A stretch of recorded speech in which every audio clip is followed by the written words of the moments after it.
Lecture की हमारी recording जो है साथ साथ चलती जाएगी।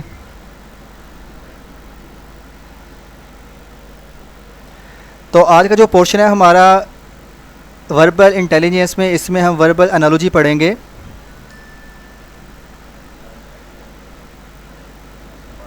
देखें, एनालॉजी में आपको मैं ये बता रहा था कि हमने जो है ना वो रिलेशनशिप फाइंड करना होता है दो चीज़ों के दरमियान में। आपको पेयर्स दिए जाते हैं, उन पेयर्स के रूल को ही अप्लाई करते हुए कि पहले पेयर में क्या चीज़ बताई गई, आपने दूसरा पेयर कंप्लीट करना होता है।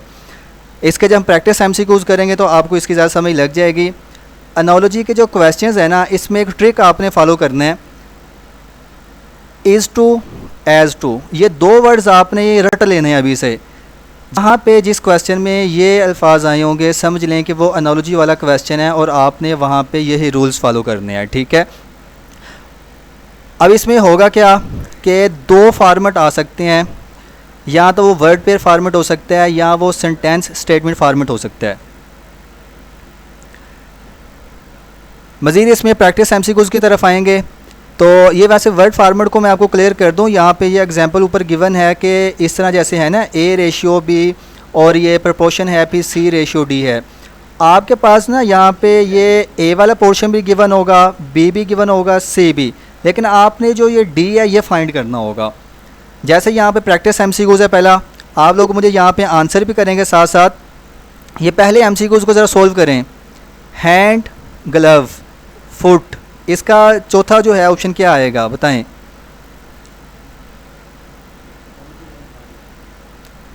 ठीक है, इसका जो आंसर है ना हमारे पास, हम देख लेते हैं, इसका आएगा सॉक्स। ठीक है, देखें जो हम ग्लव्स हैं वो हाथों के ऊपर यूज़ करते हैं ना, तो फुट के ऊपर क्या यूज़ करते हैं, सॉक्स को यूज़ करते हैं। तो इस तरह के रिलेशन आपने देखने हैं। इसी तरह अगला क्वेश्चन नंबर 2 है, अगर जो नाइफ़ है इससे हम कट करते हैं तो पेन से क्या काम किया जाता है, ये आप बताएंगे। यहाँ पे आंसर करें आप सब लोग।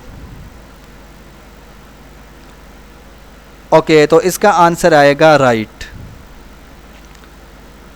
क्वेश्चन नंबर 3 है बर्ड नेस्ट, यानी ये पहला जो आपको पेयर दिया गया ना, इसमें आप रिलेशन को जो है वो अंडरस्टैंड करेंगे कौन सा रिलेशनशिप यहाँ पे डिस्क्राइब किया गया है। अगर जो परिंदा है वो अपने घोंसले में रहता है तो बी किसे कहते हैं, हम मक्खी को कहते हैं। ठीक है, ये कहाँ पे रहेगी, इसके ऑप्शंस दिए गए हैं, फ्लावर, हनी, हाइव, स्ट्रिंग। क्या आएगा इसका ऑप्शन? कुछ बच्चे कह रहे हैं हनी। बच्चे हनी कैसे आएगा, ये तो इसका काम है ना, शहद की मक्खी जो है वो शहद बनाती है, लेकिन वो ये पूछा गया कि रहती कहाँ पे है। इसका जवाब आएगा हाइव। हाइव का मतलब होता है ये जिसे आप छत्ता कह देते हैं। इसी तरह क्वेश्चन नंबर 4 है फायर बर्न। इसमें ना एक आपको ट्रिक मैं अभी बता देता हूँ, क्योंकि ट्रिक्स भी आपको साथ साथ बताने हैं। जो पेयर्स आपको दिए जाएंगे ना, आपने उसमें अंडरस्टैंड करना है कि उस पेयर में बात हो क्या रही है।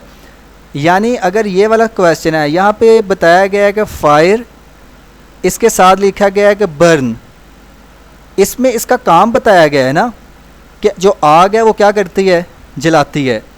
तो इसमें हमने काम ही फाइंड करना है। अगला जो हमारे पास ऑप्शन दिया गया होगा इसमें हम इसका काम फाइंड करेंगे। अब वाटर है, वाटर क्या करता है, फ्लो, बॉयल, वेट या कोल्ड, बताएं इसका क्या आंसर आएगा। बच्चे फ्लो नहीं आएगा, देखा ना। अब आप लोग यही काम कर रहे हैं। अब वाटर, ये इसका बहना जो है ये काम है, ये काम तो नहीं है। जब वाटर होता है तो वो वेट करता है, ठीक है, तो इसका आंसर आएगा वेट।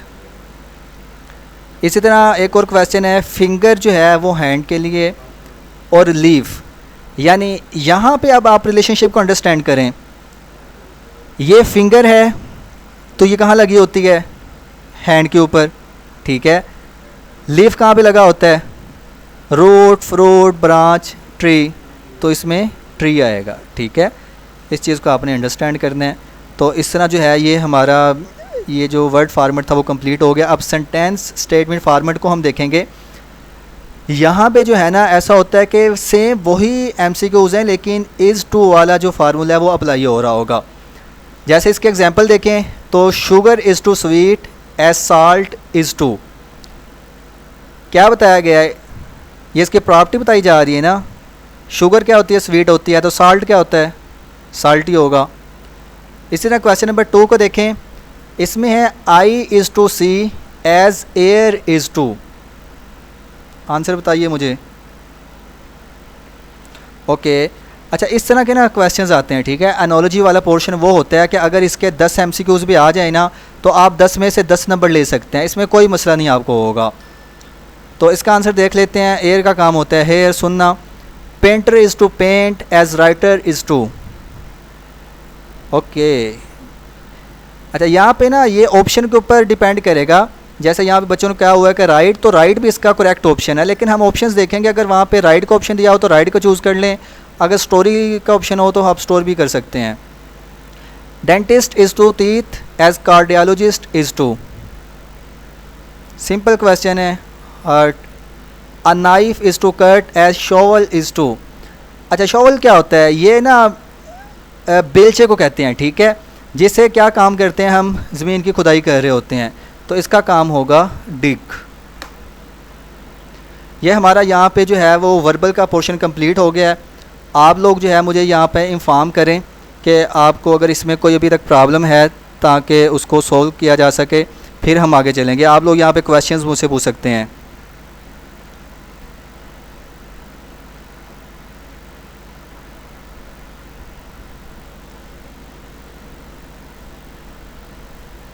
तो आप इजीली इनको वहाँ पे सॉल्व कर सकते हैं। चलें अब हम अगले पोर्शन की तरफ चलेंगे, नॉन वर्बल की तरफ।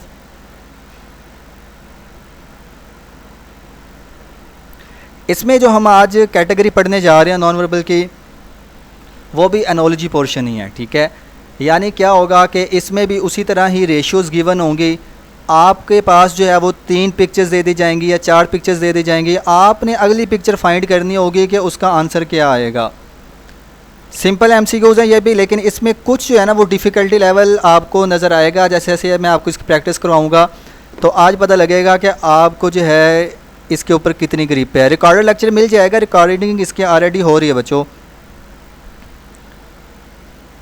चलें जी, आप तैयार हैं फिर प्रैक्टिस करने के लिए? पहला क्वेश्चन है, आपको स्क्रीन पे शो हो रहा होगा। वाह, ये बच्चे साथ ही देखते जो है ना वो आंसर कर देते हैं।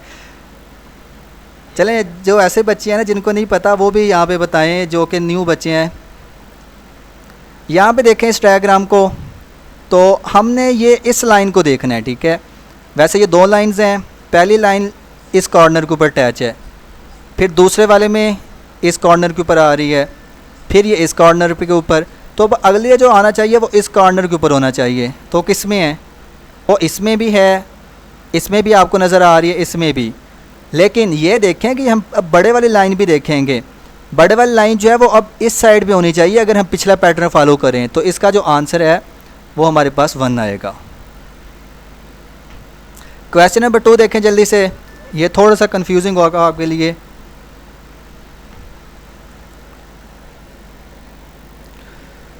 ओके, तो बच्चे इसका आंसर क्या दे रहे हैं? आपको आवाज़ आनी चाहिए, अगर नहीं आ रही तो आप काइंडली इसे दोबारा ज्वाइन करें क्लास को। अच्छा, इसका आंसर जो है, क्योंकि मैंने कहा था ना ये कन्फ्यूजिंग क्वेश्चन है, और इस तरह के क्वेश्चंस आपको तभी सॉल्व होंगे जब आपने प्रैक्टिस की होगी। इसमें मैं आपको समझा देता हूँ। यहाँ पे देखें कि इस पिक्चर में ना ये 2 हमारे पास स्केयर बने हुए हैं, ठीक है। ये छोटा स्केयर है, एक बड़ा स्केयर है, फिर एक जो है सर्कल है। ये अगले में देख, इसमें एक छोटा सर्कल, एक बड़ा सर्कल है, फिर एक हमारे पास ये स्केयर बॉक्स गिवन है। आगे तीसरे डायग्राम में आए, इसमें हमारे पास 2 जो हैं वो पॉजिटिव वाले निशान है और एक जो है वो सर्कल। यानी पैटर्न को आप समझें, इसमें भी जो है वो पिक्चर 2 जो पिक्चर्स हैं ना वो रिपीट हो रही हैं, ठीक है। यानी कि 2 जो हैं वो स्केयर बॉक्सेस हैं, एक सर्कल है। यहाँ पे 2 सर्कल हैं, एक स्केयर बॉक्स है। 2 यहाँ पे जमा वाले निशान है तो एक सर्कल है। तो जो अगला आएगा ना, इसमें हमारे पास क्या होगा कि इसमें भी यही है कि 2 शेप्स जो हैं वो चाहिए, एक डिफरेंट होनी चाहिए। यहाँ पे देखें, पहले में 2 सर्कल है और फिर पॉजिटिव है। यहाँ पे ये तीनों ही डिफरेंट हैं, ये तो हो ही नहीं सकता। इसमें देखें, ये भी डिफरेंट हैं, इसमें भी डिफरेंट हैं। तो आंसर क्या बनेगा? 1 बनेगा। अगर किसी को ये सवाल समझ नहीं लगा तो अभी मुझे बताए, यहाँ पे आप पूछ सकते हैं। ओके बच्चों, जल्दी मुझे बताइएगा। यहाँ पे अगेन समझा दूँ, देखें ये वाली जो आपको शेप्स ऊपर नज़र आ रही हैं ना, इसमें पहले आप पैटर्न को समझें कि पैटर्न कौन सा फॉलो हो रहा है। इसमें पैटर्न ये फॉलो हो रहा है कि शेप्स जो है ना, हर डायग्राम में दो शेप सेम है, एक डिफरेंट है। देखें, दो स्क्वायर बॉक्स हैं, ये वाला और ये वाला, और ये एक सर्कल है। इसमें भी दो जो शेप्स हैं वो सेम है, एक डिफरेंट है। इसमें भी दो शेप्स जो हैं वो सेम है, एक डिफरेंट है। तो बच्चे इतना इजी आपको समझा रहा हूँ, होप्स हो कि आपको समझ लग जानी चाहिए। यहाँ पे जो है वो आप ये ना देखें कि ये जगह इनकी एक्सचेंज कर दी गई, जगह एक्सचेंज वाला कोई सिस्टम नहीं है। इसमें आप इस पैटर्न को समझें कि कौन सी शेप कितनी बार गिवन है, इस तरह का पैटर्न भी फॉलो हो जाता है। चलिए अगले क्वेश्चन की तरफ चलते हैं। इसमें आप देखें कि जो ए डायग्राम है, इसमें एक ट्राइंगल बना हुआ है, उसके अंदर एक सर्कल है, सर्कल में कलर है, ट्राइंगल खाली है। अब यहाँ पे आप आएँ अगले क्वेश्चन में, इसमें ट्राइंगल जो है इसमें कलर है, सर्कल खाली है। फिर अगली डायग्राम में आए, यहाँ पे ये स्क्वायर बॉक्स जो है, ये तो जो है वो इसमें जो है ये स्क्वायर बॉक्स में कलर है, लेकिन जो अंदर स्टार बना हुआ है इसमें कलर नहीं है। बताएं इसका क्या आंसर आएगा। 313 बच्चे कंफर्म आंसर बताएं, शाबाश। बड़ा सिंपल इसमें पैटर्न फॉलो हो रहा है। ओके, तो पैटर्न इसमें यही है कि यहाँ पे आप देखें कि ये जो सी डायग्राम थी हमारे पास, इसमें स्टार के अंदर कलर नहीं है, लेकिन बॉक्स के अंदर कलर है। तो जो आगे हमारे पास आएगी वहाँ पे बॉक्स में जो है वो कलर होना, बॉक्स में कलर नहीं होना चाहिए, लेकिन स्टार में कलर होना चाहिए। तो इसका आंसर यहाँ पे देखें, आंसर आ रहा है 3। ठीक है, अब आप इस चीज़ से कंफ्यूज होंगे कि सर इस तरह का तो जो है ये 1 में भी बन रहा है। ठीक है, 1 में देखें सेम इसी तरह की शेप है, लेकिन फ़र्क इस चीज़ का है कि यहाँ पे हम देखें कि जो शेप इसको क्लोज़ कर रही है ना, उसके कॉर्नर्स कितने हैं। यहाँ पे ये बी में आप देखें, अगर यहाँ पे अंदर जो है वो ट्राइंगल थी, ठीक है, तो बाहर ये क्या है हमारे पास है, यानी कि इसके 4 कॉर्नर हैं। ये 3 हैं तो इसके 4 हैं। यहाँ पे अगर ये बॉक्स के 4 थे कॉर्नर्स, ठीक है, तो हमारे पास जो बाहर शेप होनी चाहिए उसके 5 कॉर्नर होने चाहिए, 3 4 और ये 5। समझ लगी है? जी हाँ, ये देखा थोड़ा सा कम्प्लेक्स क्वेश्चन था, ये तभी आप कर सकते हैं जब आपकी प्रैक्टिस होगी, और सारे प्रैक्टिस MCQs हमने पोर्टल के ऊपर आपको प्रोवाइड किए हुए हैं ऑलरेडी। चलें, अगर किसी को समझ नहीं लगेगी तो फिर हम इसको बाद में भी डिस्कस कर लेंगे।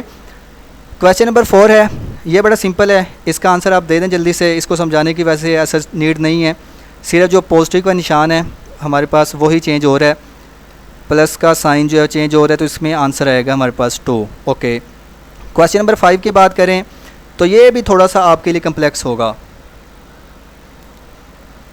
इसमें भी आपने कॉर्नर्स को जो है वो मद्देनज़र रखना है। यहाँ पे 3 कॉर्नर्स हैं, इसके ऊपर जो शेप है उसके 4 हैं। इसके अगर यहाँ पे 4 कॉर्नर्स हैं तो ऊपर वाली शेप में 5 कॉर्नर हैं। इसके अगर 5 हैं, नहीं इसके भी 4 हैं, इसके 4 हैं तो इसके भी 5 हैं। ठीक है, अब यहाँ पे एक चीज़ और चेंज हो रही है, यहाँ पे स्टार नीचे था या ऊपर चला गया। यहाँ पे ये वाला साइन अगर नीचे है तो अगली वाली में ऊपर होना चाहिए। ठीक है, पहले ये ढूंढें कि किस में ऊपर है, एक इसमें और इसमें।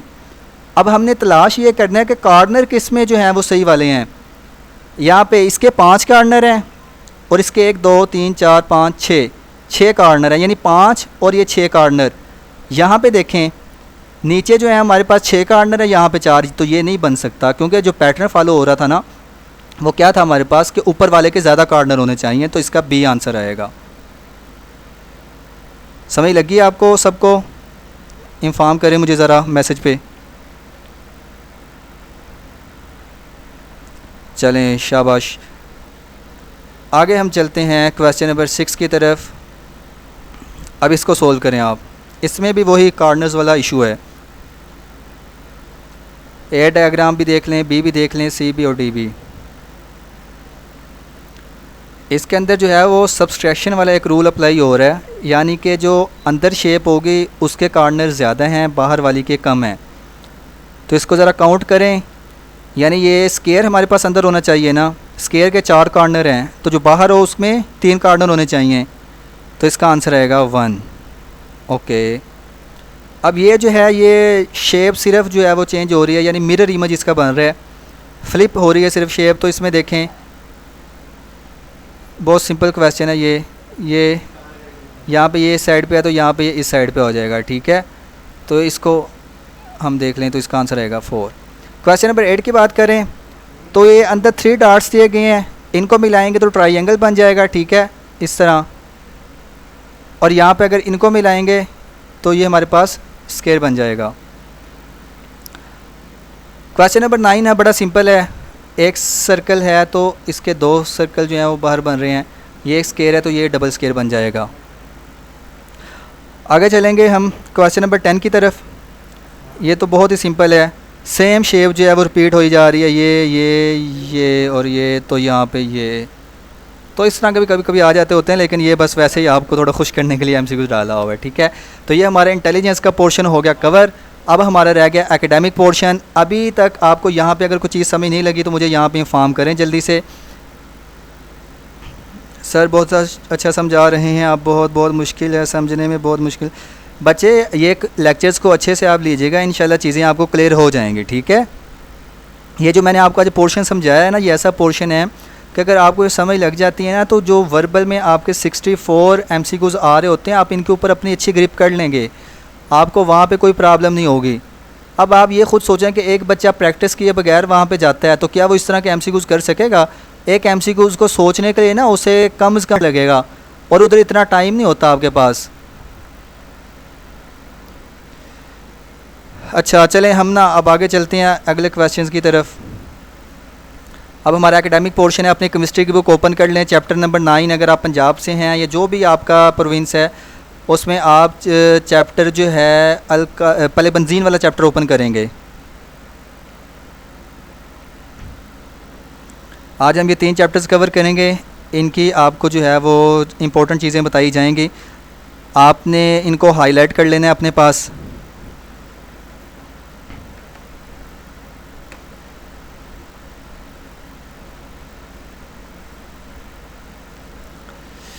चैप्टर बेंजीन में आपको इंट्रोडक्शन में से कुछ चीज़ें पता होनी चाहिए।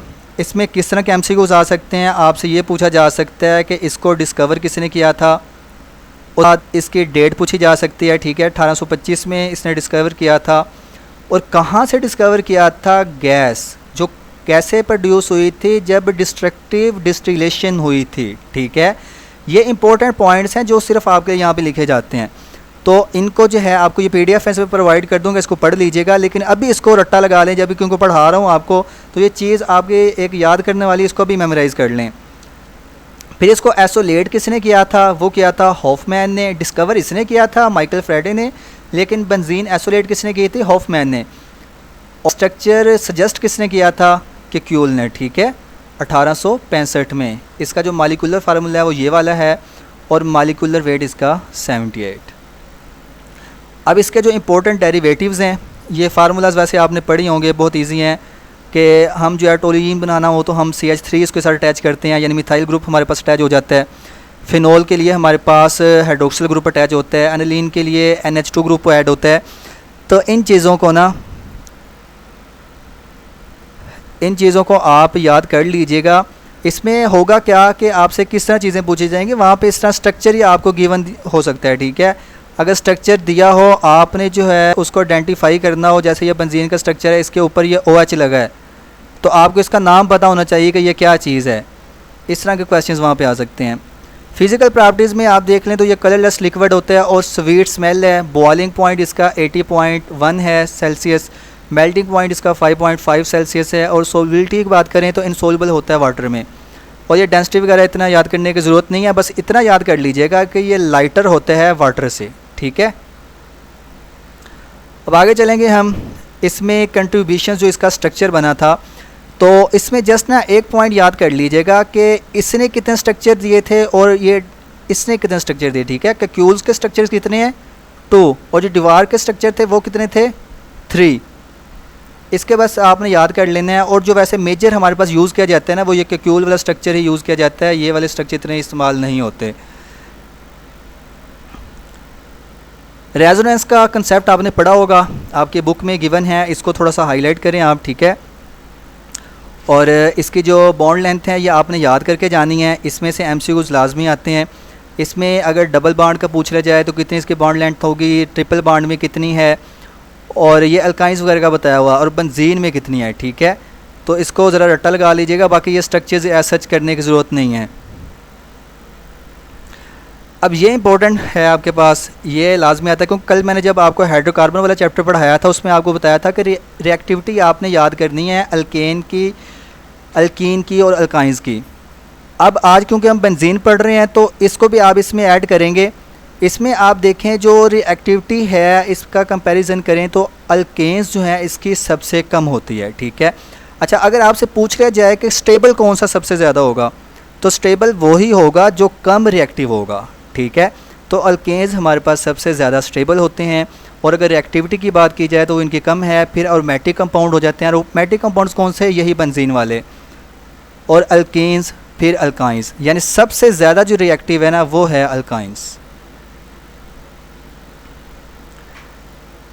अब बेंजीन्स के रिएक्शंस की बात करें तो इसमें ये आपने रिएक्शंस बुक से जस्ट एक बार देख लेने हैं, ठीक है। जिन जगह पे कोई टेम्परेचर या कैटलिस्ट गिवन है उनको हाईलाइट कर लें अपने पास। ये वैसे यहाँ पे समराइज़ करके आपको गिवन है। अब ये एक रिएक्शंस आपको पढ़ाने की ज़रूरत नहीं है, इनको आप एक नज़र देख के जाएंगे। इसमें से अगर एमसीक्यूज़ आया तो इस तरह आएगा कि बेंजीन के अंदर अगर हम हाइड्रोजन ऐड कर रहे हैं तो हमारे पास प्रोडक्ट क्या बनेगा।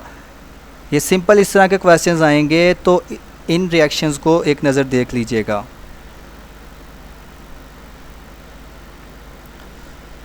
ओके, अगर यहाँ पे मिस्टेक है तो इसको मैं करेक्ट कर देता हूँ। यहाँ पे अल्काइंस आ रहा है तो यहाँ पे अल्कीन्स आएंगे। ओके, इसको आप बुक से जो है वो कंसल्ट कर लीजिएगा एक बार।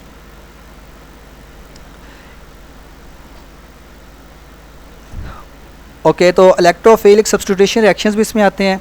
वो कौन कौन से हैं, हेलोजिनेशन भी है, nitration, sulphonation, Friedel craft reaction, alkylation, acylation. ये वही रिएक्शंस हैं जो कि ऑलरेडी मैंने आपको बता दिए हैं कि इनको आपने देखना है। इसमें इलेक्ट्रोफाइल का आपसे पूछ सकते हैं। ये जो टेबल आपके पास गिवन है ना इसको भी एक बार देख लीजिएगा कि हेलोजिनेशन में इलेक्ट्रोफाइल कौन सा है, ये वाला, ठीक है। सल्फोनेशन में कौन सा है, सल्फ़र ट्राईऑक्साइड। नाइट्रेशन में कौन सा होगा, नाइट्रोनियम आयन। अल्काइलेशन में कौन सा है, कार्बोकैटाइन। एसाइलेशन में कौन सा है, एसाइल आयन, ठीक है। तो ये ऐसे है कि इन चीज़ों को ना आप अगर बुक से पढ़ना शुरू करेंगे तो आपको याद नहीं रहेंगे। ये समराइज़ इसीलिए की गई हैं कि इनको एक नज़र आप यहाँ से देख लें तो ये आपको भूले ना। अच्छा, इस रिएक्शन में जो है वो अल्काइलेशन, एसाइलेशन है। इसमें ना आप देखें कि जब AlCl3 के साथ आप रिएक्शन करवा रहे होते हैं, ठीक है, तो कौन सा प्रोडक्ट बन रहा है, ठीक है। अल्काइलेशन करवाएंगे तो कौन सा प्रोडक्ट बनेगा, तो इसको भी देख लीजिएगा। आगे अब ऑर्थो पैरा ट्रैक्टर्स और मेटा ट्रैक्टर वाला जो है इसका इंपॉर्टेंट है। इसमें ना जस्ट आप ये देख करें कि आप इनके एग्जांपल्स को रट्टा लगा लें, ये बहुत ही इंपॉर्टेंट है। इसको बुक के ऊपर आप हाईलाइट करें भी। आपको बाकी कुछ पता है ये नहीं है, वहाँ पे ना आपसे ये नहीं पूछेंगे कि इसकी डेफिनेशन क्या है या इसका कंसेप्ट क्या है। जस्ट वहाँ पे एग्जांपल गिवन होगी, आपसे इतना पूछ लिया जाएगा कि ये ऑर्थो पैरा ट्रैक्टर्स हैं या मेटा ट्रैक्टर हैं, या आपको स्टेटमेंट में ये गिवन होगा कि बताएं which one of the following is Meta tractor. तो कोई इसमें से ऑप्शन दिया गया होगा, बाकी 3 ऑप्शन इसमें से होंगे। तो अगर आपने इनको पढ़ा होगा तो फिर ही आप वहाँ पे बता सकेंगे। तो इसको आपने लाजमी करना है। पूरे बेंजीन वाले चैप्टर में ये चीज़ ज़्यादा आपकी इंपॉर्टेंट है। जिन बच्चों को स्क्रीन शो नहीं हो रही वो काइंडली कॉल को दोबारा ज्वाइन करें।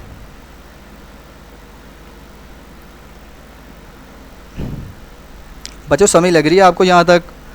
अगर कहीं भी कोई मसला आ रहा है तो मुझे काइंडली इन्फॉर्म करें।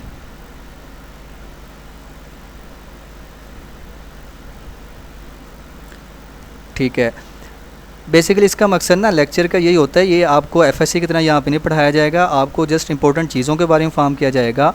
बुक के ऊपर आपको हाईलाइट भी करवा रहा होता हूँ, बता भी रहा होता हूँ कौन सा टॉपिक इंपॉर्टेंट है एमसीक्यूज़ के हवाले से, तो इसको बाद में पढ़ा करें। ऐसे ना किया करें कि आप बाद में पढ़े ही ना, तो फ़ायदा कोई नहीं है। उन इम्पोर्टेंट चीज़ों को लाजमी रीड दे लिया करें।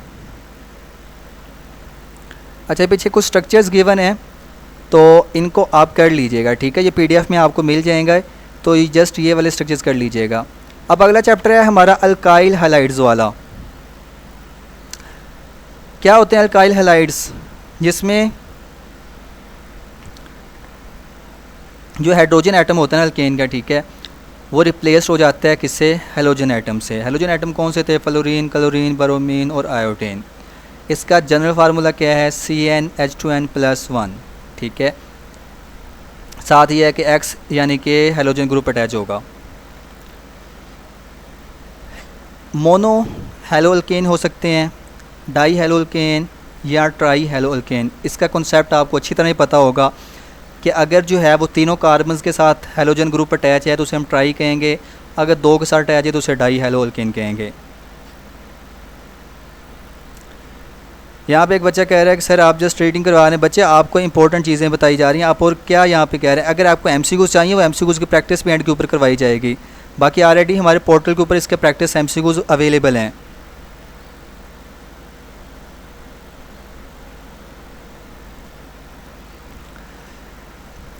रिएक्टिविटी आर्डर आपने इसका भी याद करना है, यह आपके लिए इम्पोर्टेंट रहेगा।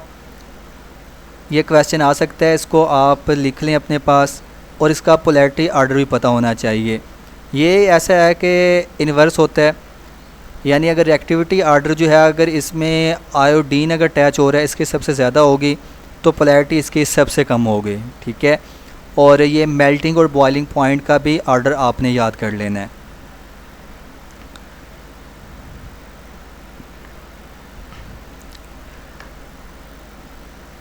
ये वही चीज़ है जो आपको पीछे बताई है पोलैरिटी की। और इलेक्ट्रोनेगेटिविटी वैसे ऐसा याद करने की ज़रूरत नहीं है, इसमें से ये इसकी पूछी जाती है क्लोरीन की, ठीक है, ये याद कर लीजिएगा।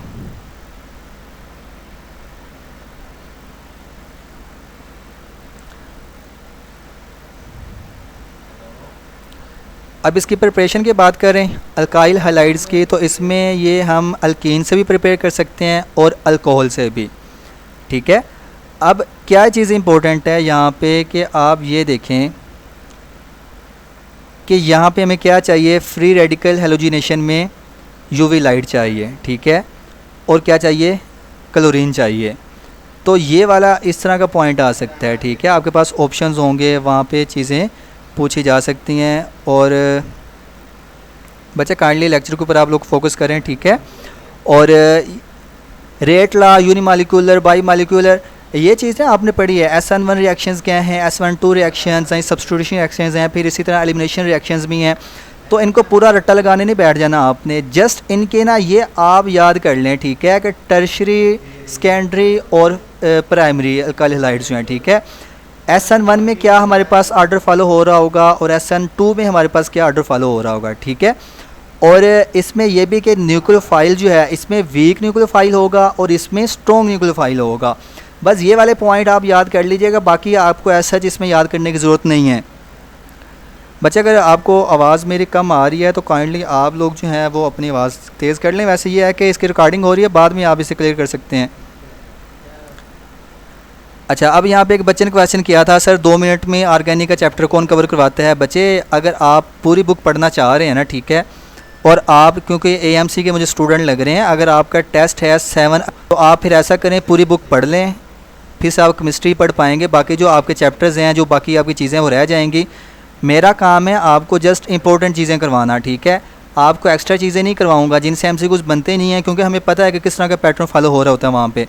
तो क्या फ़ायदा है कि आपको जो है वो अनइम्पोर्टेंट चीज़ें करवाई जाएँ।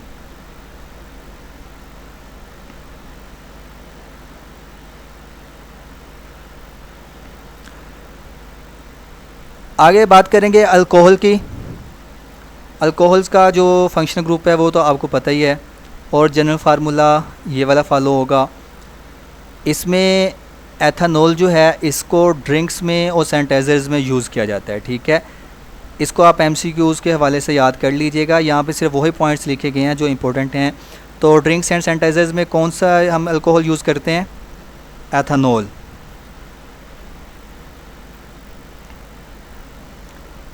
फ़िज़िकल प्रॉपर्टीज़ जो हैं, अब देखें जो भी हम चैप्टर कर रहे हैं ना उसमें हम ये फ़िज़िकल प्रॉपर्टीज़ को लाजमी पढ़ रहे हैं। उसको पढ़ने की रीज़न ये है कि इनमें से MCQs लाजमी पूछे जाते हैं। या तो आपसे पोलैरिटी पूछ ली जाएगी, आपसे बॉइलिंग पॉइंट पूछ लिया जाएगा, या उसका कलर पूछ लिया जाएगा। तो इन चीज़ों को करना लाजमी है। और ये सोलबिलिटी वगैरह का इतना नहीं होता, इसको आप ना भी करें तो खैर है।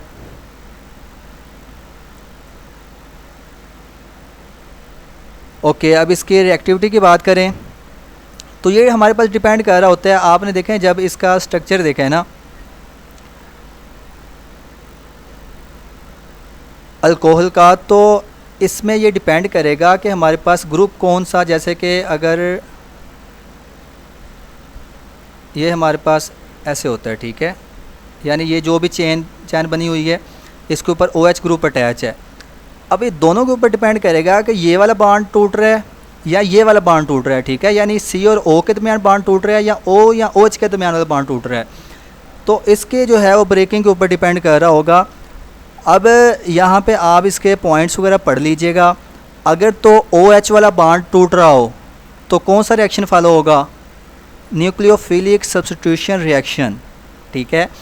और अगर कार्बन और ऑक्सीजन वाला बॉन्ड टूट रहा होगा तो कौन सा हमारे पास रिएक्शन फॉलो होगा?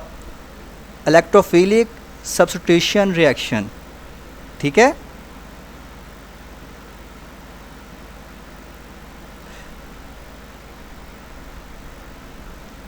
ये जो एक बच्चा फवाशकील कह रहा है, काइंडली आप मुझे बाद में इनबॉक्स में रब्ता कीजिएगा, ठीक है। आपको मैं अलहदा से क्लासेस दूंगा, ठीक है, ताकि आपके FS वाली चीज़ें भी क्लियर हो जाएं। ओके, ऑर्डर ऑफ रिएक्टिविटी आप देखेंगे तो इसमें टर्शियरी अल्कोहल जो है उसकी रिएक्टिविटी ज़्यादा है। किस केस में? अगर ऑक्सीजन और हाइड्रोजन के दरमियान वाला बॉन्ड टूट रहा है, किसकी रिएक्टिविटी ज़्यादा होगी? टर्शियरी अल्कोहल की। और अगर यहाँ पे देखें कि कार्बन और ऑक्सीजन का बॉन्ड टूट रहा होगा तो प्राइमरी अल्कोहल जो है ये हमारे पास पहले आएगा, इसकी रिएक्टिविटी ज़्यादा होगी। अब इसमें मैंने आपको दो इंपॉर्टेंट जो पॉइंट्स थे वो बता दिए हैं, ठीक है। और ये पहली लाइन पढ़ना चाहें तो ज़ाहिर सी बात है, अगर न्यूक्लियोफिलिक सब्स्टिट्यूशन रिएक्शन फॉलो हो रहा है तो इसमें न्यूक्लियोफाइल ही अटैक करेगा। अगर इसमें इलेक्ट्रोफाइल वाला फॉलो कर रहा है तो इसमें इलेक्ट्रोफाइल ही अटैक करेगा। सिंपल चीज़ है, ठीक है। ये टेबल्स आपको प्रोवाइड करने का मकसद यही है कि बुक से आपको ज़्यादा जो है वो रट्टे ना लगाने पड़ें और यहीं से आप चीज़ें कवर कर लें।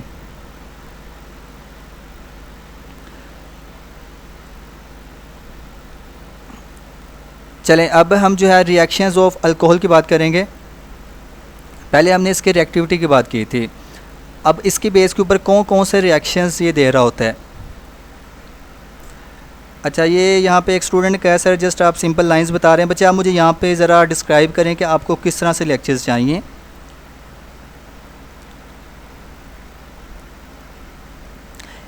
इन कंडीशंस को आप अपने बुक के ऊपर भी देख सकते हैं या इस PDF में भी आपको नज़र आ रही हैं।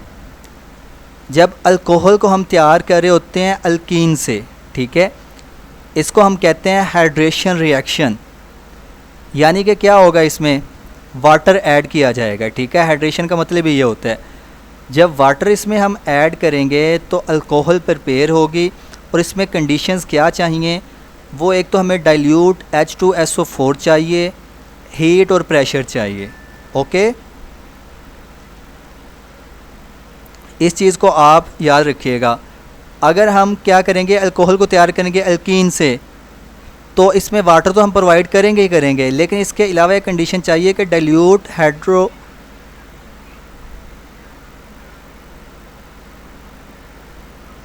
ओके। तो यहाँ पे आपको मैं बता रहा था कि हमें जो है सल्फ्यूरिक एसिड की नीड पड़ेगी। एक्सप्लेनेशन वैसे नीचे यहाँ पे दी हुई है, इसको रीड कर लीजिएगा।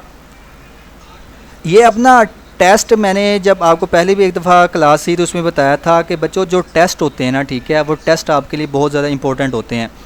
वहाँ पे या तो आपसे कलर पूछ लिया जाता है, आगे जब हम कल पढ़ेंगे ना अल्डिहाइड कीटोन वाला चैप्टर, तो वो आपके लिए इंपॉर्टेंट होगा। उसमें आपको चीज़ें समझ लगेंगी कि जब हम कोई रिएक्शन करवा रहे हैं, ठीक है, या कोई टेस्ट कर रहे हैं तो उसमें कलर कौन सा आ रहा है, ठीक है। आपने पढ़ा होगा रेड ब्रिक कलर आ रहा है, पिंक कलर आ रहा है या ब्लू कलर है। तो ये कलर्स आपसे पूछे जाएंगे। और ये बहुत इंपॉर्टेंट है। लास्ट काफ़ी बच्चों ने मुझे आके ये बताया था कि सर इस तरह टेस्ट वगैरह में से एमसीक्यूज उठा रहे थे जो कि हम पढ़ के ही नहीं गए थे। तो इसको आप हाईलाइट करें। ल्यूकास टेस्ट हम करते हैं किसके लिए? अल्कोहल के लिए, ठीक है। क्यों? क्योंकि हमने प्राइमरी, सेकेंडरी और टर्शरी अल्कोहल को डिफ्रेंशिएट करना होता है, ठीक है। इसमें जो रिएजेंट यूज़ करेंगे यानी ल्यूकास रिएजेंट होता क्या है? वो जिंक क्लोराइड है और कंसनट्रेटेड HCl यूज़ करेंगे, ठीक है। अब इसमें रिएक्शन का आप देखें तो टाइप ऑफ अल्कोहल, अगर जो टर्शियरी अल्कोहल्स है ना, ये तो फ़ौरन ही हमें ल्यूकास टेस्ट शो करवा देंगे। लेकिन जो सेकेंडरी होंगे इनके ऊपर टाइम लगेगा, 5 से 10 मिनट के बाद ये शो करेंगे और हमें हीट भी रिक्वायर्ड होगी। लेकिन जो प्राइमरी हैं इनके ऊपर कोई चेंज नहीं आ रहा होता है, ठीक है। होप्स हो कि यहाँ तक आपको चीज़ें समझ लगी होंगी। बाकी जिनको लेक्चर्स की समझ नहीं लगी हो मुझसे व्हाट्सएप पर रब्ता कर लीजिएगा, ठीक है। जो बच्चे यहाँ पे कह रहे सर कंसेप्चुअल चीज़ें समझाएं, तो बच्चे कंसेप्ट्स आई डोंट नो कि आपके ख्याल में कंसेप्ट्स क्या हैं।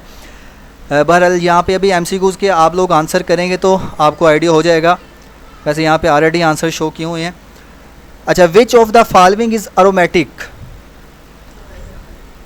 बेंजीन हमारे पास होगा, ठीक है। ये आज हमने ताज़ा एमसीक्यूज़ पढ़ा है। जनरल फार्मूला क्या है अल्काइल हैलाइड्स का?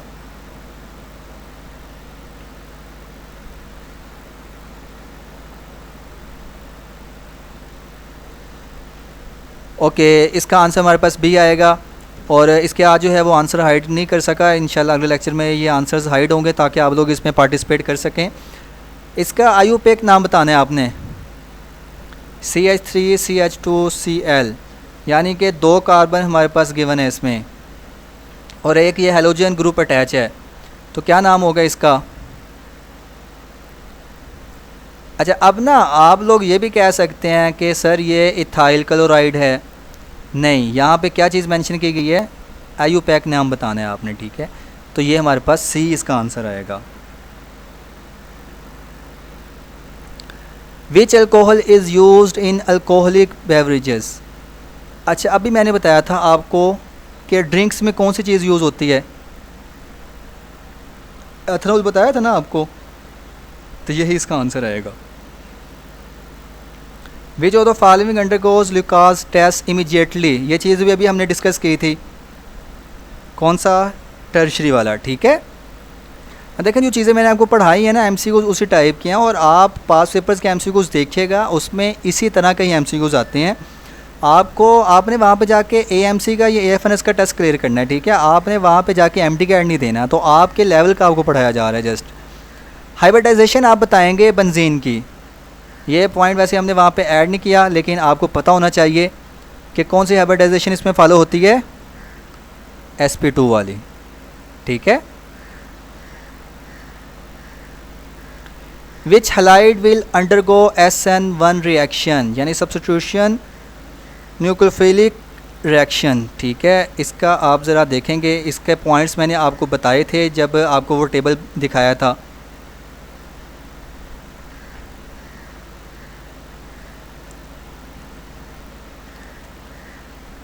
ओके, तो इसका आंसर हमारे पास आएगा 3। यहाँ भी लिखा हुआ है कि जो टर्शियरी हैलाइड होते हैं ना, ये स्टेबल कार्बोकैटाइन बना रहे होते हैं, ठीक है। विच of the following reactions prepares alcohol from alkyne? ये रिएक्शन भी अभी हमने डिस्कस किया था। इसमें मैंने आपको एक चीज़ बताई थी, ज़रा यहाँ पर रिकॉल करें कि कोई और चीज़ भी हमें चाहिए होती है जब हम हाइड्रेशन करते हैं। बताएं ज़रा मुझे, यहाँ पे इसकी एक कंडीशन थी।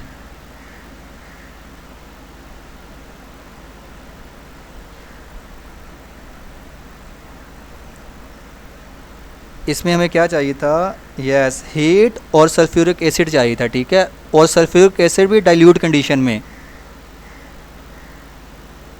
What is the hybridisation of carbon attached to hydroxyl group in ethanol? तो क्या होगी इसकी हाइब्रिडाइजेशन? क्योंकि सिंगल बॉन्ड बन रहा होता है ना, ठीक है। अगर ये सी है, यहाँ पे ये OH अटैच हो रहा है, सिंगल बॉन्ड है, सिंगल बॉन्ड में कौन सी होती है? sp3। The correct order of acidic strength of alcohols is? अब ये वाला हमने पहले डिस्कस नहीं किया था, इसको आप यहाँ से याद कर लें, ठीक है। इसको नोट भी कर लें अपनी बुक के ऊपर। तो इसका आंसर आएगा 1, ठीक है। प्राइमरी अल्कोहल जो है वो ज़्यादा हमारे पास होती हैं, एसिटिक, फिर सेकेंडरी और फिर टर्शरी। तो ओके, मेरे ख्याल में यहाँ पे हमारा जो है वो लेक्चर आज का कंप्लीट हो गया है और तकरीबन 1 घंटा भी हमारे लेक्चर को होने ही वाला है। अब आप मुझे बताएं कि आपको क्या चीज़ समझ नहीं लगी आज के लेक्चर में।